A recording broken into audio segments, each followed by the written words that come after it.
Welcome Hello. to, hello, welcome to the client success interview with you. Thank you for agreeing to be on. No problem. So I wanted to start with you talking about the transformation that you've made recently in your business and where you've gone from a profitability standpoint. Okay.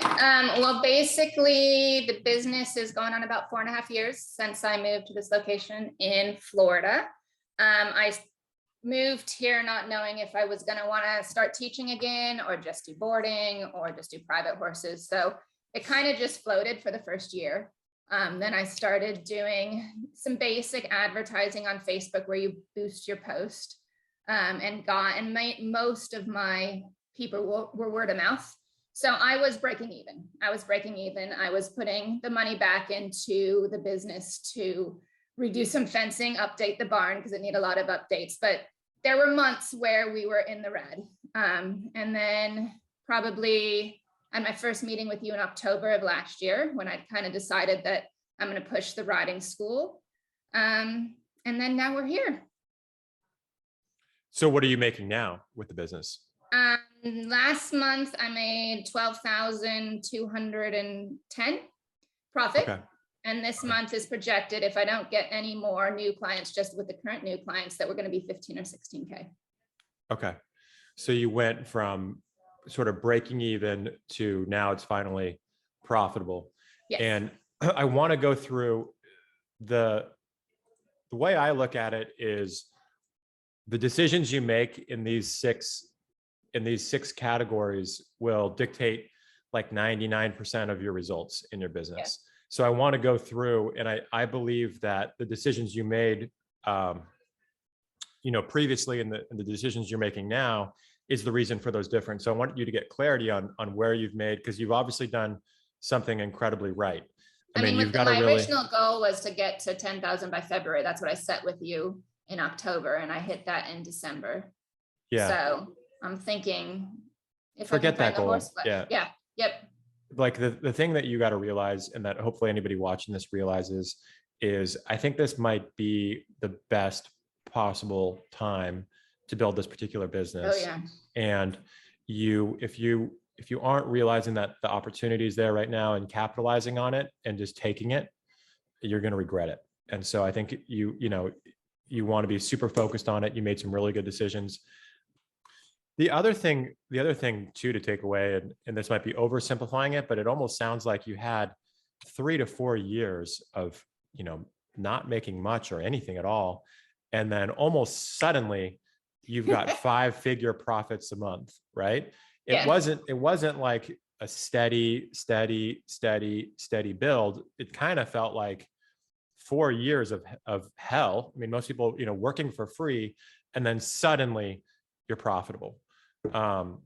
And that's, some people describe their journey a little bit like that. I mean, imagine if you had given up at some point there, it's like suddenly you're profitable. Yeah. I mean, it's like we were talking about accurate? yesterday. That's what I'm hearing. Yeah, no, it's almost a little scary, and that sounds like horrible to say, but you have all this to get done and get all these people's schedules, and all these people want to ride with you. Maybe I should turn off my ad. But as you made a good point, is that you want that ad coming. There's going to be turnover. It's working. The ad's working, so keep it running, and then start a waiting list. Start, as soon as I get that next lesson horse in, I'll have people ready to fill those slots. Yeah. I think that was a takeaway too for me, was don't take this for granted. Yeah.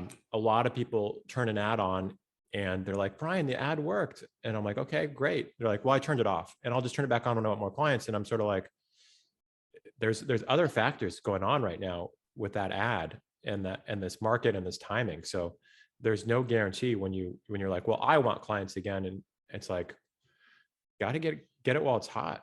And so I respect that you didn't turn that ad off, even though, and I like it puts on that pressure for you to go get that lesson horse. Go get it right now.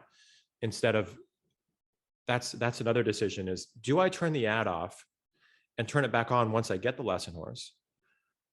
Which is your but keeping the add-ons means I have enough money to get one, or if I find two was kind of my final thought process. Right. Or do you get the lesson horse and turn the ad back on? So I guess there's not necessarily a right or wrong answer, but I would definitely lean towards keep the ad on and yeah, do everything in your power to go find. And it sounds like you already found that horse, to be honest. Yeah, So, I still need another one. I've got 5 new students that signed up today. So I need at least one more. I'm not complaining, but I need another good school horse. yeah. But the other scary thing was keeping the same ad running. Like, don't I want to update it? Don't I want to change the picture? Don't I want to do something? But I'm still getting, 5 or 6 messages a day on the same ad. So it's being all right with keeping the same ad going with the same picture and the same wording because it's still working. I ran the same ad, the same image, the same word, same audience for like 2 years. Yeah. And yeah, if you think about other businesses, so the only thing that we always govern our decisions just based on the results and the data. That's the only thing. So the only reason to change it if for some reason it stopped, and even if that ad was producing, 5 or 6 times worse results, it would still mathematically make sense just to leave it on. And the other thing too is the time investment, right? You're going to invest time and energy to probably break it, like just whereas with zero time and energy, just leave it. Okay, great. So, okay. So Nikki wants to know, how do you tell people they aren't right for your program? And how do you, has that happened where you interviewed somebody and you're like, oh, have you done a lot of that? I kind of fully believe in my gut. So if I have a bad feeling to start, I will be I've never said, I don't have space for you, but I've also said, I only have this time slot available. If it's going to work, great. If not, it's not going to work. And sometimes playing the hardball a little bit makes them change their tune. I mean, I remember watching you talk with you, Brian, that some of the most picky clients ended up being the best in the end, but actually playing a little hardball, say, I'm sorry, this is the only time I have available for you right now. It will work or it won't, has made them realize that either A, actually it's, these people are really worth my time and I'm going to make it work, or B, they find somewhere else. Mm-hmm. As far as clients that are already here, I've used, if it's a bully thing, that's just, we don't allow that. And it's in our contract. It's very in our contract. I'll talk to the parents first. They get 2 strikes. It's not allowed. School life, being a teenager is hard enough right now. None of that belongs in my barn. So I'm very upfront with that when I interview anyone.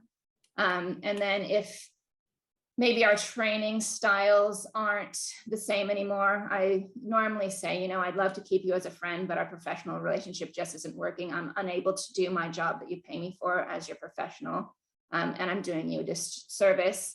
And I actually, with everyone I've moved on, I've shown them where else to go. I've almost placed them elsewhere, or at least reach out to other trainers and said, I have this student's not working in my program. Can I give your number to them? So then that keeps your kind of friendships with local trainers up, that you're being upfront about it. And ultimately, if I can't do my job correct, you shouldn't be paying me to do it. Wow. How many clients have you fired like that? 3. Wow. And that's a hard one. It was really hard to do. It took me a while to do. Yeah. Okay, great.